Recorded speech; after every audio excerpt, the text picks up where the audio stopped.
capítulo 3, le decía, verso 1, vamos a estar leyendo allí, está por el versículo 6.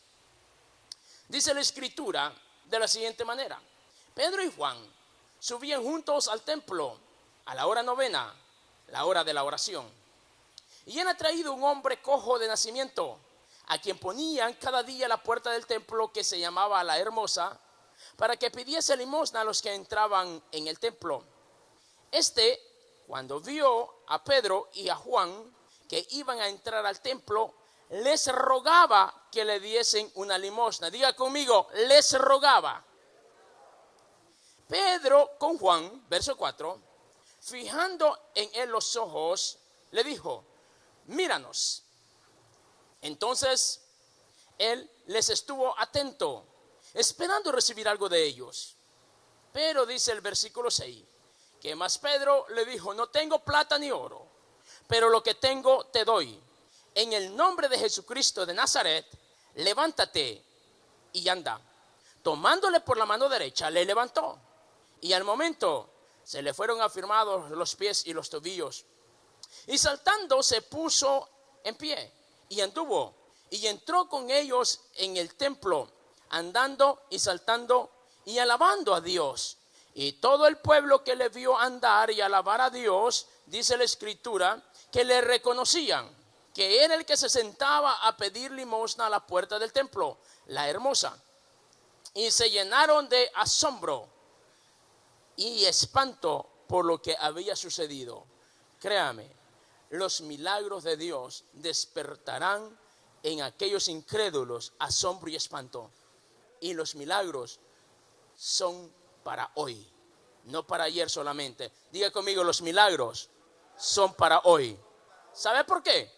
Porque Hebreos capítulo 13 dice la escritura que Dios es el mismo ayer, hoy y siempre.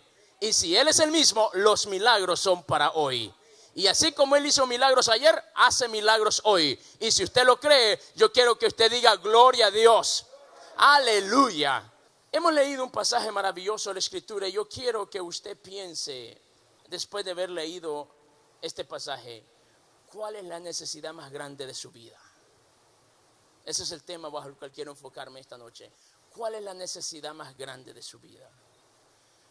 Todos y absolutamente todos los que aquí esta noche estamos, tenemos alguna necesidad. Los niños, ¿usted creerá que no tienen necesidades? Pregúntele entonces por qué lloran. A veces cuando usted se sorprende por qué lloran. Porque ellos tienen un problema que quizás no lo saben expresar y mucho menos remediar. Y la solución práctica para ellos es llorar. Los jóvenes igual, los adolescentes igual, los adultos igual y los ancianos también. Y aquellos que estamos caminando a ese camino de la vejez, créame, hay problemas, hay necesidades que muchas veces no sabemos cómo resolverlas. La Biblia nos relata en esta historia que este hombre estaba completamente imposibilitado. Su condición era muy complicada, pues estaba totalmente paralítico, dice la escritura, imposibilitado. Él dependía de lo que otras personas pudieran hacer por él solamente. Dice que le llevaban, ¿verdad?, al templo y le ponían allí. O sea que no se podía ni siquiera ir solo. ¿Cuántas veces nos hemos encontrado en situaciones donde dependemos de lo que alguien más puede hacer por nosotros? ¿Cuántas veces hemos necesitado la palabra de alguien para sentirnos estimulados, para sentirnos bien? Porque el problema en el momento que estamos viviendo es tan tenso, seguramente nuestra mente está tan confusa y que no sabemos qué pasará después. ¿Cuántas veces hemos estado dependiendo de un medicamento, dependiendo de un salario? Y pudiese hablar mucho de ese estado de imposibilidad en el cual muchas veces el ser humano se encuentra. Este hombre de la historia estaba, dice la escritura, imposibilitado porque era paralítico físicamente hablando. Hoy pueda que no haya muchos paralíticos físicamente hablando, pero sí emocionalmente, sí espiritualmente, sí en relaciones matrimoniales, sí en relaciones familiares. Y esa es una realidad que se está viviendo, aun cuando no precisamente se ve. Es por eso que aún nosotros a veces nos sorprende cuando escuchamos que una pareja se separó. Y recuerdo haber escuchado en una ocasión a alguien que me dice, pero hermano, es que es sorprendente, esa familia no tenía problemas. Para usted y para mí, le digo, puede que no hayan tenido problemas, pero el divorcio no es más que una serie de problemas nunca tratados y que se reflejó a través de una separación. Pero es lo que es, una serie de problemas que por largo tiempo nunca se le dio atención y terminó de esa manera. Como usted y como yo, cuando estamos con alguna dolencia física y sabemos que lo más ideal es ir al doctor para que quien es el experto en la salud nos pueda decir qué realmente es lo que está sucediendo, así se hace necesario que en todas las áreas de nuestra vida usted y yo busquemos ayuda. Buscar ayuda no es sinónimo de debilidad. Buscar ayuda no es sinónimo de no saber, de no poder, sino de ser sabios y saber que yo no quiero correr por el camino que otros corrieron cuando sé que su final fue catastrófico. Es por eso que dice la Biblia que el avisado de lejos ve el mal y se aparta. Entonces nosotros tenemos que saber que la palabra del Señor es un mapa, es una brújula que nos permite saber hacia dónde es el destino que debemos dirigirnos y evaluarnos dónde y cómo estamos en el camino. Dios en su misericordia desea que todos nosotros vivamos vidas estables, relaciones fructíferas. No estamos hablando de que vamos a tener relaciones perfectas, pero sí funcionales. Pero lamentablemente el estado de muchas personas es como el estado de este hombre, imposibilitado. Y dice la Escritura que dependía de lo que otros podían hacer por él.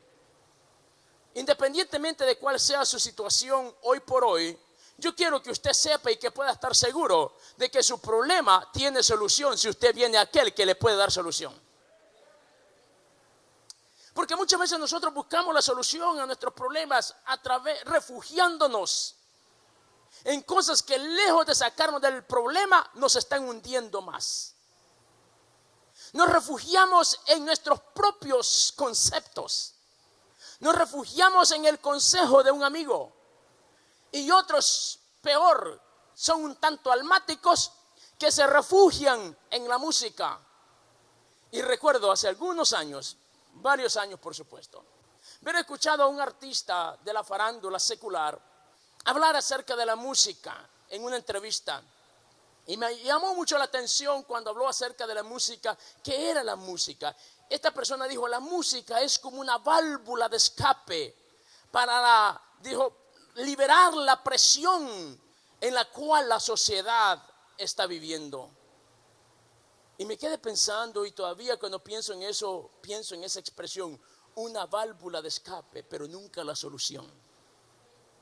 Liberar un poco la presión para no explotar, pero el problema sigue estando latente y vigente. Es por eso que nada y absolutamente nada podrá traer solución permanente y verdadera a los problemas de la sociedad, excepto Jesucristo de Nazaret, el Hijo de Dios, a quien esta noche alabamos y le damos un fuerte aplauso en adoración y alabanza. En Él está nuestra victoria, en Él está nuestra seguridad, nuestra garantía. Este hombre, aún en esta condición, dice la Escritura que le llevaban a este lugar, lo sentaban allí para que pidiese limosna de aquellos que entraban al templo. Quiero hablar de algunas cosas que usted y yo debemos saber y hacer para poder obtener el milagro que necesitamos en nuestras vidas. Y hago la pregunta una vez más, ¿cuántos necesitan un milagro de Dios en su vida? Entonces usted y yo tenemos que considerar, por lo que la Escritura leída nos dice, aquellas cosas que podemos hacer y debemos saber para poder obtener un milagro en nuestras vidas. Número uno, no ponga la mirada en las circunstancias. Las circunstancias no son más que el hecho verídico de algo. Las circunstancias son momentáneas, tienen fecha de expiración. Nunca olvidaré el consejo o la sugerencia que escuché de alguien hablando de un problema social que cada vez parece recobrar un poco más de fuerza, que es acerca del suicidio en los jóvenes y adolescentes. Y esta persona, mientras hablábamos, una persona de 80 años ya, me dice él que cuando él fue joven, pasó una serie y me relató su historia, e incluso consideró el suicidio. Pero hablando con una persona mayor le dijo, sí, es cierto, el suicidio es una forma de darle solución permanente a un problema temporal, pero con consecuencias eternas.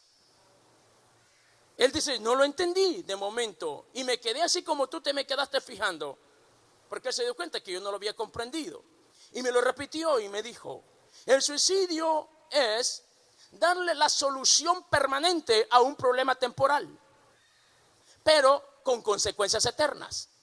Y las consecuencias eternas son que vivirá no solo 1 año, ni 2, ni 3 en el infierno, sino una eternidad. Si los problemas que hoy por hoy le hacen pensar en semejante barbaridad, que son por los años vividos, y estoy seguro que no todos los años que he vivido ha pasado bajo esa presión, pero la eternidad es algo que no se puede contar con tiempo porque es ausencia de tiempo. Y el sufrimiento, la Biblia lo describe que será tan tormentoso que lo describe de esta manera: allí será el lloro y el crujir de dientes. Hermano mío, eso es para que a usted y a mí se nos erice la piel pensar en el infierno. Y ese es el destino de todos aquellos que no tienen a Cristo en su corazón, o que lo rechazan, o que creen que el suicidio mismo puede ser una solución. Oh, usted que me está escuchando y que ha considerado tal cosa, eso es multiplicar su problema de una forma permanente sin la posibilidad de que esto cambie. Es por eso que esta noche, si alguien puede ayudarte y te puede sacar de tu problema, se llama Cristo Jesús de Nazaret. Él te da paz, Él te da alivio, Él te da esperanza, Él sana el alma. Me encanta aquel pasaje del capítulo 11, verso 28 en adelante del libro de Mateo, cuando el Señor dice: venid a mí, todos los que estéis trabajados y cargados, y yo os haré descansar. Aprended de mí, que yo soy manso y humilde de corazón. Llevad mi yugo sobre vosotros, porque mi carga es ligera, y hallaréis descanso para vuestras almas. Porque el problema del hombre es el alma, no es físico. El problema del ser humano es espiritual, que se refleja en lo físico. ¿Me permite ilustrarlo bíblicamente? ¿Por qué le digo esto? Cuando usted vea el capítulo 11 del libro de Hebreos, encontrará que la Biblia habla acerca de la fe. Y no sabemos muy bien ese pasaje, que es pues la fe. Ya ve que no lo sabemos. Pero dice la Escritura, lo que sigue de este pasaje, que por la fe entendemos que este mundo, dice, visible, fue hecho de lo invisible. No dice de lo que no existía, dice de lo invisible. O sea, existía pero no se veía. ¿Me explico? Entonces ya existía pero no se veía, porque estaba en el marco espiritual. Porque lo espiritual no se puede ver, pero existe. Por eso creo que los problemas que aquejan al ser humano son problemas espirituales. Es por eso que hay personas que se sienten incómodas de estar en cierto lugar, no encuentran paz, se sienten que algo pasa dentro de ellos que ni siquiera lo saben explicar. Eso se llama opresión diabólica. Que el único que te puede libertar es Cristo Jesús de Nazaret. Por eso me encanta lo que capítulo 4 del libro de Romanos habla la Escritura, hablando de Abraham. Dice que Abraham le creyó a Dios, esperanza contra esperanza. Y algo más importante, dice, nunca dudó de Dios, considerando el hecho que ya era viejo, sino que fortaleció su fe alabando a Dios. Cuando en tus labios hay una alabanza, tu fe es fortalecida. Cuando en tus labios hay una alabanza, tu fe se agiganta. Cuando en tus labios hay una alabanza en medio del problema, tú puedes también estar seguro que la salida está más cerca que nunca. No pongas la mirada en las circunstancias. Esta historia relata la realidad que este hombre estaba viviendo día con día. Su condición era tal que dependía de lo que otras personas pudiesen hacer por él. El versículo 2 lo dice, que era traído día con día a la puerta del templo que se llamaba La Hermosa, para que alguien tuviera misericordia de él. ¿Cuánto tiempo pasó? La Biblia no lo describe. Lo que sí dice la Biblia, que un día la historia de este hombre cambió en un antes y un después. Es que el principio no es lo más importante, sino el final. Cómo empiezas no es tan importante. Recuerdo haber escuchado esta expresión a este gran hombre, el secretario de Estado en su momento, a Colin Powell, cuando dice: no importa dónde y cómo comiences en la vida, sino dónde y cómo termines. Yo no sé en qué lugar remoto de su país usted originó o empezaron sus primeros días. Quizás si lo buscamos en Google Maps ni siquiera lo vamos a encontrar. Pero lo que sí puedo decirte es que en el plan misericordioso de Dios tu nombre y apellido estaba escrito y te trajo a la cuarta ciudad más importante del país, más importante del mundo. ¿Por qué? Porque te sacó del anonimato para dejarte saber que Él tiene planes y propósitos contigo. Porque no importa dónde hayas comenzado, sino dónde y cómo termine. Y déjame decirte que Job 8:7 dice la escritura que aun cuando tu comienzo haya sido poco o complicado, prepárate porque tu final será grande, tu final será grande, tu final será grande, porque Dios es grande. ¿Cuántos creen que Dios es grande? Y si Dios es grande, yo puedo esperar cosas grandes. Número 2, si usted quiere ver milagros en su vida, le decía que número 1, usted no debe de poner su mirada en las circunstancias. Y número 2, usted tiene que considerar lo siguiente: tiene que perseverar y no permitir que nada le distraiga. Leamos el versículo 3 de este mismo capítulo 3 de Hechos. Cuando vio a Pedro y a Juan, ¿qué dice la escritura? Cuando Pedro y Juan iban al templo, antes de entrar, dice que les rogaba que le diesen una limosna. ¿Qué hacía él? Les rogaba, digo conmigo, les rogaba. ¿Dice así su Biblia? O sea, no dice les pedía. Yo asumo, y déjeme darle libertad a mi imaginación, porque la Biblia no lo dice, pero cuando alguien le ruega a alguien, tiene que haber pedido más de una vez, ¿cierto? ¿Más de 2 veces? Mínimo varias veces con insistencia. Eso es lo que lo constituye rogar. Porque no será así la escritura dijese, y les pidió, y les pedía. Pero dice, y les rogaba. O sea que este hombre pedía con insistencia. Diga conmigo, con insistencia. Entonces de esta historia podemos aprender lo siguiente: que cuando nos acercamos a Dios, tenemos que pedir con insistencia. Como dice esta historia, que este hombre rogaba que le diesen lo que él necesitaba. ¿Sabes qué dice la Biblia? El apóstol Pedro escribiendo y dice: desead como niño recién nacido la leche espiritual. Pero me encanta una expresión adicional que el apóstol incluye. ¿Alguien sabe de qué se trata? Desead como niños la leche espiritual no adulterada, para que por medio de ella nosotros, dice la escritura, podamos crecer para salvación. O sea que hay una leche que está adulterada que no te da crecimiento, solo te da mantenimiento. Pero la leche genuina, la no adulterada, esa produce crecimiento para salvación. Es por eso que vean la comparación como un niño recién nacido. Un niño cuando está recién nacido y tiene hambre, ¿qué es lo que hace? Y será que si usted habla con él y le dice: mira, hijo, estamos en un lugar muy importante y aquí no puedes llorar, ¿será que lo convence?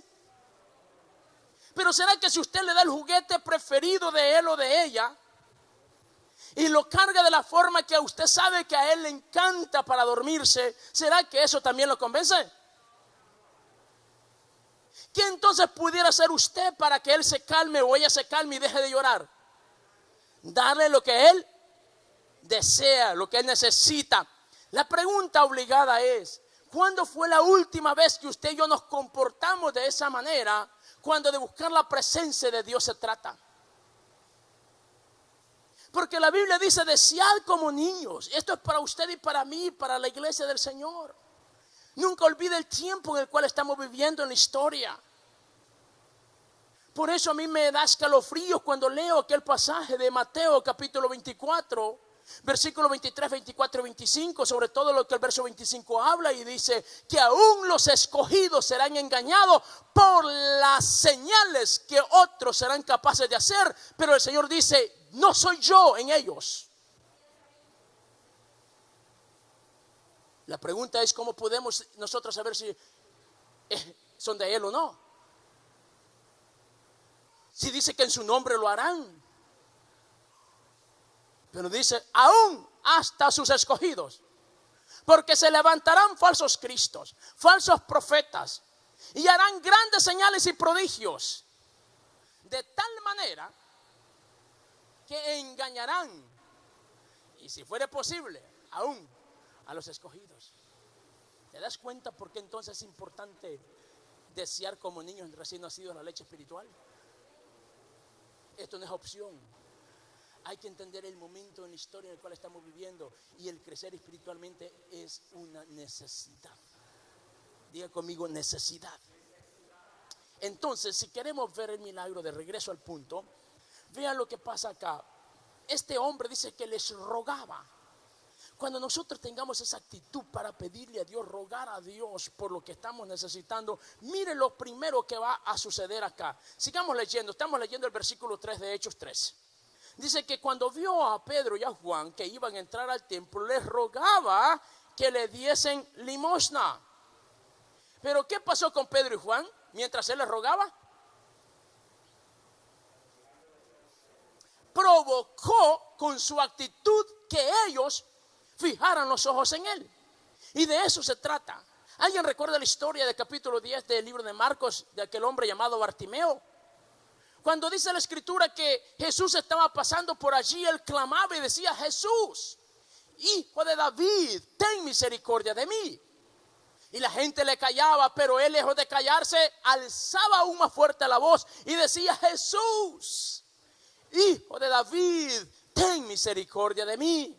Esto provocó que Jesús pusiera la mirada en él y lo mandase a llamar. Cuando usted y yo actuamos como este hombre de rogar, así como rogaba, provocó que Pedro y Juan fijaran en él la mirada. Cuando usted y yo tomamos esta actitud, vamos a provocar que la gloria de Dios descienda sobre nosotros. Cuando hay una iglesia que busca, una iglesia que ora, una iglesia que ayuna, una iglesia que intercede, una iglesia que predica, una iglesia que no se conforma con lo que estamos viviendo, sino que va por más, prepárese, porque Dios descenderá con poder y gloria. Dios traerá milagros, Dios traerá prodigios, se salvarán los perdidos, se sanarán los enfermos, se levantarán los paralíticos, veremos la gloria misma de Dios. ¿Por qué? Porque nosotros vamos a provocar con nuestra actitud que Dios se manifieste. Dios nunca rechazó a un adorador, pero Él está buscando adoradores, dice su palabra. Entonces, cuando nosotros nos volvemos una iglesia adoradora, una iglesia que entiende que la adoración no depende de las condiciones que estoy viviendo, ni siquiera si hay música o no hay música, si hay luces o no hay luces. La adoración es algo que nace del alma, del corazón, en agradecimiento por lo mucho que Él me ha dado, y esa adoración llegará al trono de su gloria. Y dice Isaías 10:27 que a raíz de ello Él derramará de su unción y el yugo se pudrirá. Lo que hoy por hoy te oprime, lo que hoy por hoy te desespera, Él dice: yo derramaré de mi gracia y pudriré lo que ahora te está oprimiendo. Las cadenas se van a romper, las murallas se van a botar. ¿Por qué? Porque ante la gloria de Dios, amado mío, todo cambia. El diablo podrá imitar cualquier cosa menos la gloria de Dios. ¿Recuerda cuando Faraón desafió a Aarón y a Moisés? Cuando Aarón y Moisés tiraron aquella vara y se hizo serpiente, y Faraón hizo lo mismo con sus magos. Hay cosas que el diablo les va a imitar, pero hay algo que el diablo nunca podrá imitar, y es la gloria de Dios. Es por eso que el Señor dice que mi gloria será tu vanguardia y tu retaguardia. Él ha prometido ir delante y después de nosotros, envolvernos con esa gloria preciosa. Por eso, iglesia amada del Señor, vale la pena adorar a Dios en medio del problema. Por eso yo estoy plenamente convencido que nosotros veremos la gloria de Dios, porque somos una iglesia que en medio de una pandemia, en medio de tanta dificultad, nada nos detuvo y hemos seguido creyendo y proclamando esa gran verdad. Y de algo puedo estar seguro también, que muchos hemos crecido en fe, porque hemos visto a Dios obrar de una forma que no habíamos visto antes. Entonces, persevere y no permita que nada le distraiga, como este hombre se mantuvo creyendo, porque él sabía que Dios tenía un milagro para él. ¿Cuántos saben que Dios tiene un milagro para nosotros? Yo quiero que tú digas esta noche: Dios tiene un milagro para mí. Yo recibo mi milagro. ¿Por qué es importante declararlo? Yo sé que hay personas que no les gusta declararlo, pero déjeme ser bíblico para decirle por qué tenemos que hacer algunas cosas que aun cuando yo no las entienda, pero a veces el predicador me dice, o el ministro acá me dice que lo haga. En el capítulo 14 del libro de Éxodo dice la escritura que el pueblo de Israel había salido ya de Egipto en calidad de esclavos que estaban, ahora tienen la libertad. Pero allí yo veo a un pueblo angustiado y desesperado diciéndole a Moisés en el versículo 12, si mal no recuerdo: Moisés, ¿no fue esto lo que precisamente nosotros te dijimos cuando aún estábamos en Egipto? Que era mejor quedarnos allá, servirle a los egipcios y morir en Egipto que venir a morir acá en el desierto. ¿De qué están hablando ellos? De muerte, ¿verdad? Y se sigue leyendo usted el capítulo 13 del libro de Números, hablan de muerte. Se sigue leyendo ya el capítulo 8 de Deuteronomios, hablan de muerte. Y bueno, el pueblo hablaba de muerte. Sin embargo, mientras el pueblo está hablando de muerte, Moisés está hablando de victoria. En el mismo pasaje, si me pudieran ayudar, porque es una escritura maravillosa. Éxodo capítulo 14, del verso 10 en adelante, pero el versículo 12 es allí cuando ellos están diciendo: ¿no es esto lo que nosotros te decíamos a ti allá en Egipto, que nos dejara servir a los egipcios, para que mejor hubiera sido servir a ellos y morir que venir a morir acá en el desierto? Vea, y el siguiente versículo, acá. Ellos están hablando de muerte y Moisés está hablando de victoria. Y Moisés les dice: no temáis, estad firmes. Ve la salvación de Jehová que hará hoy entre vosotros, porque a esos egipcios que ahora estáis viendo, nunca más los volveréis a ver. Esa es la fe, ese es el vocabulario de un hombre y una mujer que conoce a Dios a través de una relación personal. Moisés conocía a Dios. Acuérdense en Éxodo capítulo 1, en Éxodo allá cuando el Señor lo llama en pleno desierto. Ahora en Éxodo capítulo 3 nosotros podemos ver el trato de Dios con Moisés. Ahora el pueblo, lo poco que conoce de Dios es lo que Moisés y Aarón les han enseñado. Entonces por eso el pueblo está hablando de desastre, de derrota. Pero Moisés, como conoce a Dios, está hablando de maravillas y milagros. Pero concluyo con esto: el pueblo obtuvo lo que ellos confesaron y Moisés obtuvo lo que él confesó. ¿Te das entonces cuenta por qué es importante decir? Y yo quiero que lo digas ahora con un poco más de convicción: Dios tiene un milagro para mí. Decláralo. ¿Sabes que cuando nosotros leemos el capítulo 3 y el capítulo 4 del libro de Ezequiel, encontramos una historia maravillosa del profeta cuando dice que Dios le habló y tuvo aquella visión y vio el rollo y se comió el rollo? No está hablando de un rollo, un pergamino de papel o de piel y se lo comió, lo ingirió. No, está hablando la escritura que él creyó la palabra y la proclamó, lo declaró. Es lo que está diciendo. Entendiendo esas verdades bíblicas, por eso yo cada mañana me levanto y lo primero que digo es: este será el mejor día de mi vida. Este día me irá bien. El Señor me guardará. El ángel de Jehová acampará a mi alrededor. En paz saldré y en paz regresaré. El Señor me bendecirá. Todo lo que yo emprenda, Él le dará vida y le dará prosperidad. Oh, cuando tú ves tu futuro en las manos de Dios, no hay forma que te vaya a ir mal. Pero cuando la gente se levanta con pesimismo, con duda, con incredulidad y quejándose hasta por lo que no ha pasado todavía, que no te sorprenda. Porque lo que nosotros declaramos con nuestros labios, preso de ellos nos volvemos, dice el escritor a Proverbios. Entonces, ¿sigue creyendo que Dios tiene un milagro para usted hoy? Dios es un Dios de hoy. Dios es un Dios de milagros. Y número 3, y para ir declinando con este pensamiento, si usted quiere ver milagros de Dios en su vida, le decía que número 1, no debe de depender de circunstancias. Número 2, debe de perseverar y no permitir que nada le distraiga. Pero número 3, usted tiene que reconocer que Dios puede usar a otras personas para darle lo que usted necesita. Seguimos leyendo. El capítulo 3 de este capítulo que hemos leído, dice el versículo 1.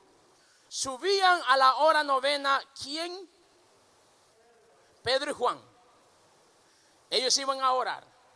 El versículo 4, ¿qué dice? El versículo 3 dice que él les rogaba, ¿verdad? Y el versículo 4 dice que Pedro con Juan fijaron en él los ojos y le dijeron, míranos. Véame acá por un segundo. El versículo 1 dice que Pedro y Juan iban a la hora acostumbrada, a la hora de la oración. El segundo dato de referencia es el versículo 3. Les rogaba, o sea que no fue la primera vez que les pidió, sino que les rogaba. Seguramente Pedro y Juan facialmente ya se conocían. Él ya sabía, los mismos que vienen a esta hora, estos nunca fallan a esta hora. ¿Cuándo será el día que estos me darán una moneda?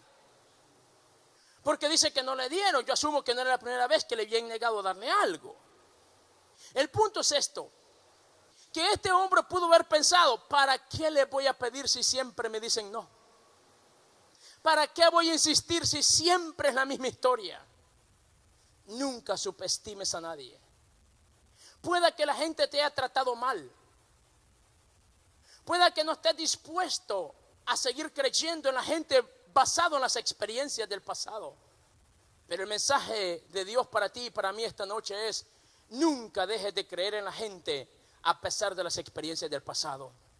Nunca subestimes a nadie, porque Dios puede utilizar cualquier medio para traer una bendición en nuestras vidas. En el capítulo 4 del segundo libro de los Reyes, encontramos una historia de una mujer que la solución a su crítica situación no estuvo ni siquiera en el profeta, sino en la relación que tenía con sus vecinos. Y hablo de la viuda que estaban a punto de quitarle sus hijos por causa de la deuda que su marido había dejado.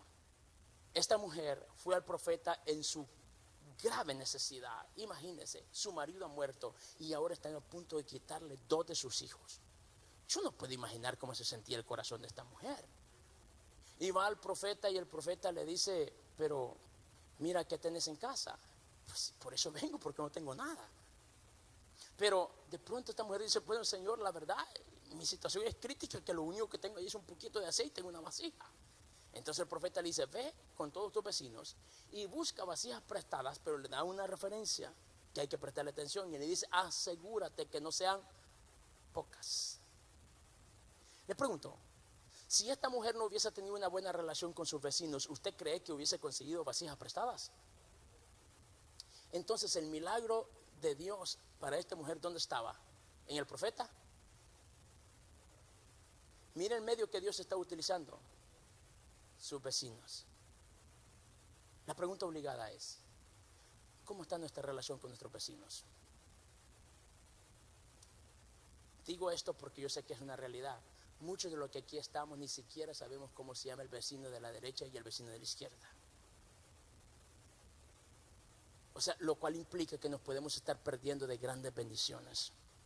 Porque nosotros tenemos que saber que hay que estar a la expectativa que Dios puede utilizar a cualquier persona para bendecirnos. El pastor Orlando está acá. Y digo esto y es verdad, y delante de Dios estoy en esa primera línea de sillas allí. Hace algunos años atrás, en un servicio como hoy día, miércoles de oración,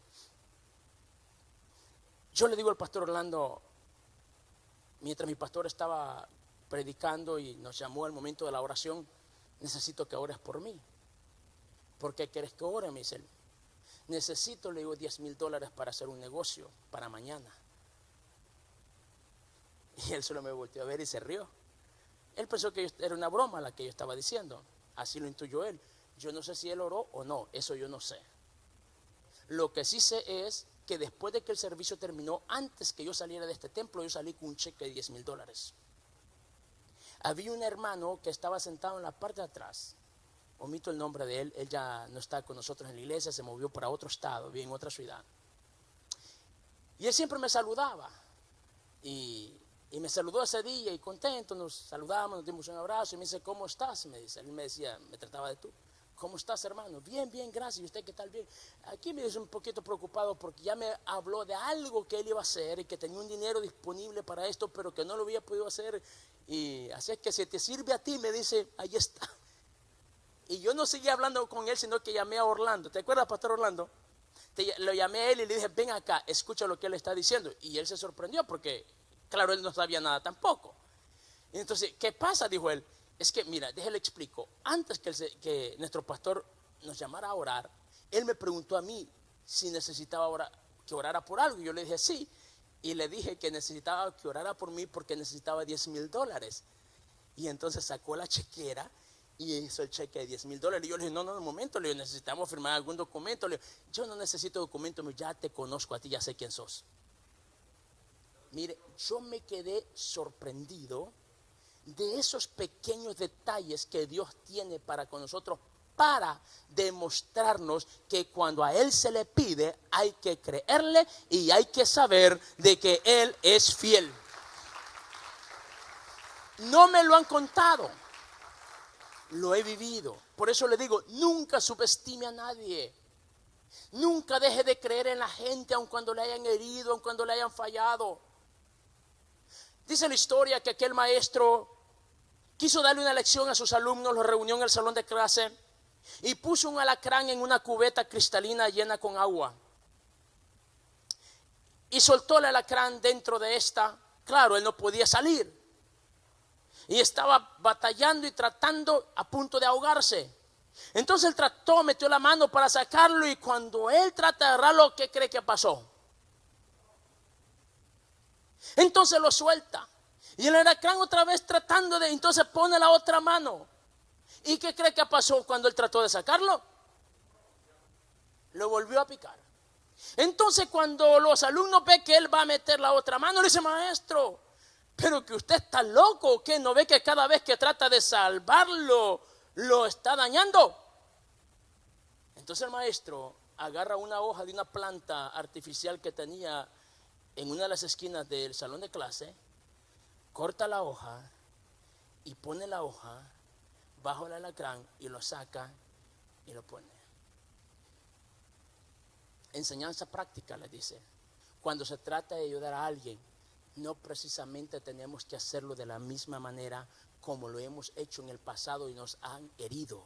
Podemos buscar una forma diferente, pero el punto es que nunca dejes de ayudar a la gente, porque todo lo que nosotros sembramos, eso cosechamos. Si en la vida sembramos amor, buen trato a los demás, prepárese porque a usted lo van a tratar bien, no importa donde quiera que usted vaya. Si usted es generoso sin mirar a quién, a usted Dios lo sorprenderá a través de alguien más, porque al pobre da, a Jehová presta. Y yo creo que mi Dios paga bien. Yo creo que mi Dios paga bien.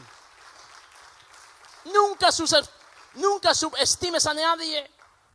Nunca dejemos de creer en la gente. Este hombre vio a Pedro y a Juan, cuántas veces le habían visto. Él no dejó de creer que esta vez podía ser su vez. Yo te quiero motivar que este día, no importa cuántas veces hayas venido al servicio de oración, este día tú debes de venir con una expectativa y venir a este altar y creer que Dios tiene ese milagro que tú necesitas, que Dios va a hacer ese milagro a la distancia, que Dios va a sanar a esa persona, que Dios va a restaurar ese hogar, que Dios te va a proveer en tu necesidad, que Dios puede sanar tu cuerpo, porque mi Dios, su palabra dice que es Dios de lo imposible.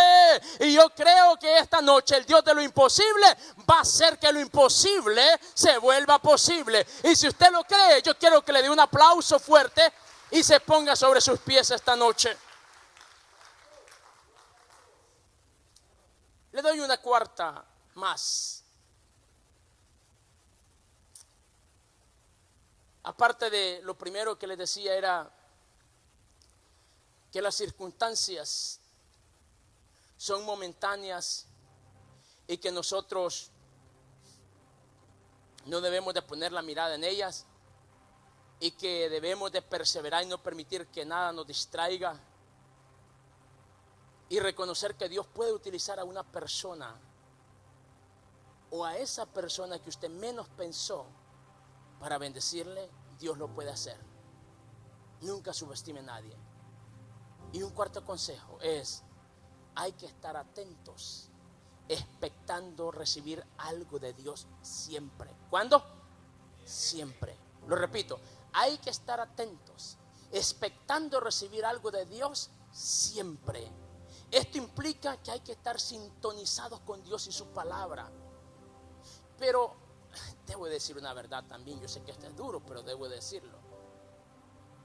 Pensar en cosechar sin antes haber sembrado es tarea imposible. Entonces, si queremos que Dios haga milagros en nuestra vida, número uno, tenemos nosotros que creerle a Él por encima de cualquier circunstancia. Usted tiene que estar sintonizado con Dios y su palabra, porque la Biblia dice que los milagros se obtienen por fe. ¿Estamos de acuerdo en ello? Pero la fe viene ¿por qué? Pero si nosotros todo el día nos la pasamos escuchando cualquier otra cosa menos la palabra de Dios, entonces ¿cuándo recibiremos los milagros? Es por eso que es necesario estar sintonizados con Dios y su palabra. En el capítulo 43, versos 18 y 19 del libro de Isaías, el Señor a través del profeta habla algo. El versículo 18 dice: no os acordéis de las cosas pasadas, ni traigáis a la memoria las cosas antiguas. ¿Qué dice el Señor? No os acordéis de las cosas pasadas, ni traigáis a memoria las cosas antiguas. ¿De qué cosas pasadas está hablando Dios? ¿Y de qué cosas antiguas le está hablando Dios al pueblo? Cuando usted lee los versículos que anteceden, Dios les está hablando de las maravillas que hizo con ellos en el desierto, de la forma como los sacó de Egipto, de la forma como estuvo con el pueblo allá en Babilonia. Está hablando de esas proezas mismas que Dios había hecho con el pueblo. Pero llega un momento en la historia cuando Dios mismo le dice: no se acuerden de esas cosas ya, porque eso es parte del pasado. Verso 19. Y yo quiero que me ayudes con ese versículo allá en cabina. Isaías 43, verso 19. Porque el Señor dice: cierto, el pasado es un pasado brillante, pero no se acuerden de las cosas del pasado, ni traigan a la memoria las cosas antiguas. Porque el versículo 19 dice: ¿por qué no debemos de recordar el pasado? ¿Y por qué nuestra memoria no tiene que estar en el ayer? Dice: porque he aquí, ¿qué dice? Yo hago cosa nueva.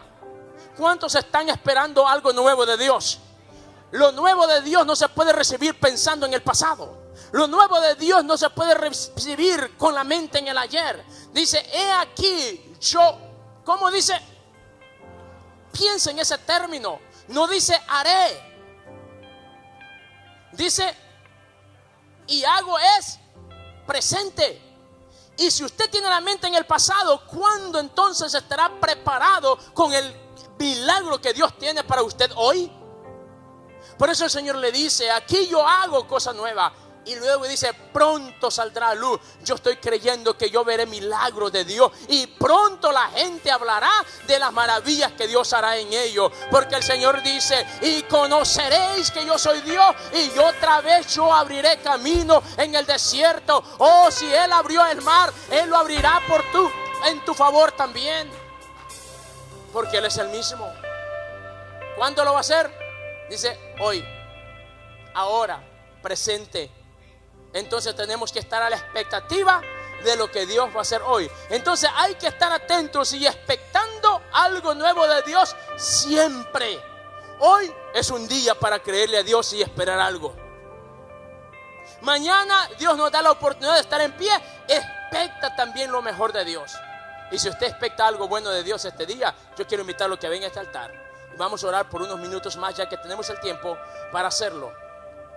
Tus luchas, tus pruebas, tus dificultades, tus imposibilidades, yo no las conozco. Y déjeme decirle que tampoco tengo que conocerlas. Pero sí conozco a aquel que le puede ayudar.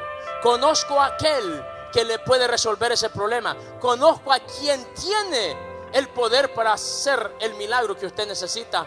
Y esta noche vamos a orar y vamos a clamar a Dios en favor de todo lo que están pasando, una necesidad, cual sea tu problema. Recuerda, las circunstancias son momentáneas y tú no puedes poner la mirada en ella. Pon en el Dios que está por encima de las circunstancias. Pon la mirada en Dios, en aquel que dijo: si creyeres, verás la gloria de Dios. Pon la mirada en aquel que dice: ven a mí y yo te responderé. Es por eso que esta noche clamamos a Él, creyendo por un milagro.